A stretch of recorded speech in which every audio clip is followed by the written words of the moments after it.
जेठानी की चालाकी जब समझ आई। बीना की शादी को कुछ महीने ही हुए थे। वह ससुराल के लोगों का स्वभाव ठीक से जान नहीं पाई थी, पर उसने इतना जरूर महसूस किया कि उसके पति और ससुर जी को छोड़कर बाकी सभी का स्वभाव कुछ ठीक नहीं है। उनमें इधर उधर की बात करने की आदत है। सामने से कोई कुछ नहीं कहता था, पर पीठ पीछे दूसरों की बुराई करने की बुरी आदत थी। इस काम में बीना की जेठानी पूरी माहिर थी। बीना का स्वभाव इससे बिल्कुल विपरीत था। वह जो भी बात करती सामने करती, किसी के पीठ पीछे बुराई करना उसे पसंद नहीं था। इसी बात का फायदा उसकी जेठानी उठाने लगी। घर वालों के सामने बीना की बुराई करती और बीना के आगे घर वालों की बुराई करती। जब बीना कहती मुझे तो ये लोग ऐसे नहीं लगते, वह तुरंत कहती तुम अभी नई हो, इनको नहीं जानती हो। ये लोग सबके सामने अच्छे बनने का नाटक करते हैं, अभी तुम्हारे सामने अच्छे होने का दिखावा कर रहे हैं। बीना उनकी बात चुपचाप सुन लेती, पर कोई जवाब ना देती। इस बीच उसकी विदाई हो गई और वह मायके चली गई। एक सप्ताह बाद जब वह लौटी तो किसी ने उससे ठीक से बात नहीं की। उसने अपनी सास का पैर छुआ तो उन्होंने मुंह बनाकर कहा ठीक है। जब मन में सम्मान ना हो तो पैर छूने का कोई मतलब नहीं है। बीना चौंक गई और बोली क्या बात है अम्मा जी, आप ऐसा क्यों कह रही हैं? मैंने ऐसा क्या कर दिया है जो आपके सम्मान को ठेस पहुंची है? उसकी सास कोई जवाब देती तभी जल्दी से उसकी जेठानी वहां पर आकर कहने लगी, अरे क्या बात लेकर बैठ गई अम्मा, अभी थक हार कर आई है, इसे आराम करने दीजिए, बातें तो बाद में होती रहेंगी। और उसे लेकर उसके कमरे में चली गई। वहां जाकर बोली, देखा मैंने कहा था ना, ये लोग ऐसे ही बिना बात ताने देकर अपमानित करते रहते हैं। तुम भी पलट कर जवाब दे दिया करो, मैं तो यही करती हूँ, तभी ये लोग ठीक से रहेंगे। बीना ने कहा मुझे जवाब नहीं देना है, पर अम्मा जी से पूछना जरूर है कि वह नाराज किस बात पर हैं। बीना सोचने लगी कहीं भाभी ने तो कुछ मेरे खिलाफ नहीं बोल दिया है। फिर सोचा वह ऐसा क्यों करेंगी, भाभी ठीक कहती हैं, इन लोगों का स्वभाव ही अच्छा नहीं है, बहू को अपमानित करके खुश होते हैं। वह अभी यह सोच ही रही थी कि उसकी जेठानी ने जल्दी से कहा, नहीं नहीं अम्मा जी से कुछ ना पूछना, नहीं तो घर के सभी लोग तुमसे नाराज हो जाएंगे। इस घर में अम्मा जी की ही चलती है, कोई भी उनकी बात पर सवाल नहीं उठाता। तुम भी ऐसा ना करना, सबसे ज़्यादा तो देवर जी ही नाराज हो जाएंगे। तुम्हारी अभी नई नई शादी हुई है, अभी कोई बात ना करना, नहीं तो तुम दोनों में लड़ाई झगड़ा शुरू हो जाएगा। क्योंकि देवर जी अम्मा को बहुत आदर देते हैं। समझाना मेरा काम है, आगे जैसी तुम्हारी मर्जी। बीना उनका चेहरा देखती रही, बोली कुछ नहीं। जब बीना ने कोई प्रतिक्रिया नहीं दिखाई तो उसकी जेठानी वहां से चली गई। पर बीना की समझ में नहीं आ रहा था कि उसने कहा क्या है जो सासू माँ इतनी नाराज है। कुछ देर बाद उसके पति आ गए। उसको उदास देखकर बोले क्या बात है? उससे रहा नहीं गया और उसने सब बात बताई और कहा भाभी कह रही थी कि अम्मा ऐसे ही तानों से बात करती हैं। नहीं मेरी माँ ऐसी नहीं है, पति ने जवाब दिया। वह किसी और बात से परेशान रही होंगी और तुम्हें सुना गई। इन छोटी छोटी बातों पर ध्यान ना दो। उसने भी सोचा शायद यही बात हो और वह सामान्य हो गई, पर यह सिलसिला जारी रहा। वह आए दिन किसी न किसी बात पर नाराज हो जाती। उसके साथ ननद और देवर का व्यवहार भी ठीक नहीं रहता था। वह जब भी अपनी सास और ननद से इस बारे में बात करने की कोशिश करती, उसके जेठानी बात ना करने देती, और जब वह सास के पास जाती तो जेठानी जी वहीं बैठी रहती। अब बीना की समझ में आने लगा था कि इन सब के पीछे जेठानी जी का ही हाथ है, पर वह समझ नहीं पा रही थी कि अपनी शंका किससे कहे। जेठानी जी का सीधे सीधे नाम भी नहीं ले सकती थी। पति से बात करे तो वह कहीं नाराज ना हो जाए, वह करे तो क्या करे, यही सोचकर बीना बहुत परेशान रहने लगी। घर में उसके पति और ससुर के अलावा सब उसे बात बात पर अपमानित करते रहते। जब उससे बर्दाश्त की सीमा समाप्त होने लगी तो उसने सोचा, आज रात मैं अम्मा जी से ज़रूर बात करूंगी। उसे पता था कि आज उसके पति और ससुर किसी शादी में जाने वाले हैं। अम्मा अपने कमरे में अकेली रहेंगी।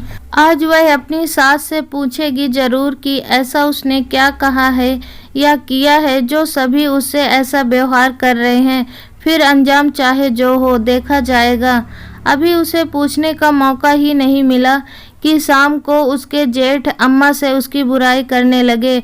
वह अपने कमरे में आ रही थी, उसने सुना वह कह रहे थे, इस औरत ने घर में आते ही अपने पराये की बात शुरू कर दी। अम्मा ने कहा, क्या हुआ, कौन ऐसी बात कर रहा है? उसके जेठ बोले, बीना उसके रेनू का अपमान किया है। वह उससे बात बात पर सुनाती है कि वह अपने मायके से कुछ नहीं लाई है। रेनू अपने कमरे में रो रही है। अच्छा, इसने ऐसा कहा? अम्मा बोली। फिर कहने लगी, हाँ, यह कुछ भी कह सकती है, बहुत ही घमंडी औरत है। इसने बड़ी बहू से आते ही कहा था कि मैं अपने मम्मी पापा की इकलौती बेटी हूँ, मैं किसी से दबकर रहने वाली नहीं हूँ। इन लोगों से भी नहीं दबूंगी, इन्हें मुझसे दबकर रहना पड़ेगा। इस घर में मेरा पति सबसे ज़्यादा कमाता है। इसके माँ बाप ने ना जाने कैसे संस्कार दिए हैं इस लड़की को, किसी की इज्जत ही नहीं करती। और दूसरी तरफ मेरी बड़ी बहू रेनू कितनी संस्कारी है। यह सुनकर बीना समझ गई इन लोगों के दिल में उसके खिलाफ नफरत जेठानी ने भरी है। उसने सोचा यह अच्छा मौका है अपनी बात कहने का। उसके मम्मी पापा को भी सुनाया जा रहा है। अब वह चुप नहीं रह सकी और उन लोगों के सामने आकर कहने लगी, मैंने और मेरे माँ बाप ने क्या किया है जो आप लोग उन्हें ताना मार रहे हैं, बिना कोई बात जाने समझे बोले जा रहे हैं। मैंने यह सब बात किससे कही और कब? सास ने कहा, बड़ी बहू से तुमने यह बातें कही हैं तो ठीक है, भाभी जी को बुलाइए, वह यह बात मेरे सामने कहें। मैंने कब कहा और क्या कहा? बीना को अब तक अपनी जेठानी की चाल समझ आ गई थी कि वह उसे सबकी नज़रों में गिराने के लिए झूठ बोलती रही है और खुद को एक आदर्श बहू साबित करना चाहती है, जिससे घर में उनका वर्चस्व कायम रहे और वह बुरी बनी रहे। पर बीना ने भी ठान लिया था, आज तो वह जेठानी जी के चेहरे से नकाब उतार कर रहेगी। सास ने जेठानी जी को आवाज़ लगाई। उनके आते ही बीना ने पूछा, भाभी, मैंने आपके मायके से आए सामान को लेकर क्या बात कही है, बताइए, और कब कही है?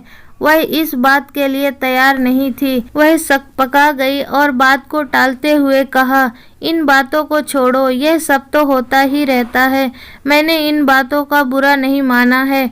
बीना ने कहा, नहीं, आज आपको बताना ही पड़ेगा, मैंने आपसे घर वालों के लिए क्या कहा है। वह कुछ बोल ही नहीं पाई क्योंकि उनके द्वारा कही सभी बातें झूठी थी। तब बीना ने कहना शुरू किया, यह सब बातें मैंने नहीं, इन्होंने कहा है। इन्होंने पहले ही दिन से मुझसे कहा था, आप लोग दहेज के लालची हो, उनके माँ बाप ने दहेज नहीं दिया तो आप लोग इन्हें परेशान करते हैं। मैं घर का काम ना करूं क्योंकि मैं अपने साथ दहेज लाई हूं। जब मैंने कहा यह दहेज थोड़ी है, यह तो हर माँ बाप अपनी बेटी को देते हैं। यह हर समय मुझे आप लोगों के खिलाफ भड़काती रहती थी। मुझे नहीं मालूम था कि यह इतनी चालाक, झूठी और चुगलखोर है। कहती स्वयं है और लगाती दूसरे का नाम है। उसने कड़कदार आवाज में अपनी जेठानी से कहा, आज के बाद आपने ऐसा किया तो ठीक नहीं होगा। और अम्मा जी, आपने मुझसे पूछा क्यों नहीं? आप तो घर की बड़ी हैं, आपके लिए तो दोनों बहुएं बराबर हैं।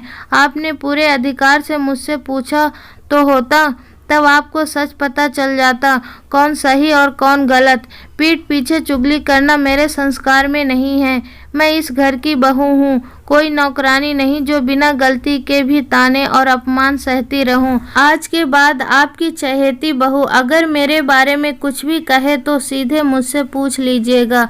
अगर मैंने कहा होगा तो सच बता दूंगी, क्योंकि मैं झूठ नहीं बोल सकती और गलत बात बर्दाश्त भी नहीं कर सकती। आप लोग इज्जत देंगे तो उससे कई गुना आपकी इज्जत करूंगी। अगर आप लोग बिना बात मेरा अपमान करेंगे तो मुझे जवाब देना आता है। यह कहकर बीना अपने कमरे में चली गई। सब एक दूसरे का मुंह देखने लगे। सास ने जब जेठानी को गुस्से में देखा तो वह सिर नीचे करके चली गई। जेठ ने भी अपनी पत्नी को गुस्से में देखा और बाहर चले गए। जेठानी को बीना से ऐसी उम्मीद नहीं थी। अब वह शर्मिंदगी के कारण किसी से नज़र नहीं मिला पा रही थी। बीना बहुत खुश थी। आज सबको असलियत पता चल गया था, कौन सही और कौन गलत। इतने दिनों बाद सास ने भी अपनी बड़ी बहू का असली रूप देख लिया था और वह अपनी गलती सुधारने बीना के कमरे की ओर चल पड़ी। यह कहानी हमें यह बताती है कि कोई भी बात मन में रखकर रिश्तों को खराब नहीं करना चाहिए।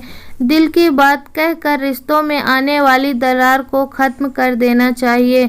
कुछ लोगों का काम ही लोगों को भड़काना होता है। ऐसे लोगों से सावधान रहें। धन्यवाद दोस्तों, आशा करते हैं कि आपको ये कहानी अच्छी लगी होगी। अभी तक आपने हमारे चैनल को सब्सक्राइब नहीं किया है तो प्लीज़ सब्सक्राइब कर दीजिए और कहानी अच्छी लगी हो तो वीडियो को लाइक कर दीजिए। और ऐसे ही मनोरंजक कहानी सुनने के लिए बने रहिए हमारे चैनल के साथ। अब मिलेंगे नई कहानी नई वीडियो के साथ। तब तक के लिए जय हिंद।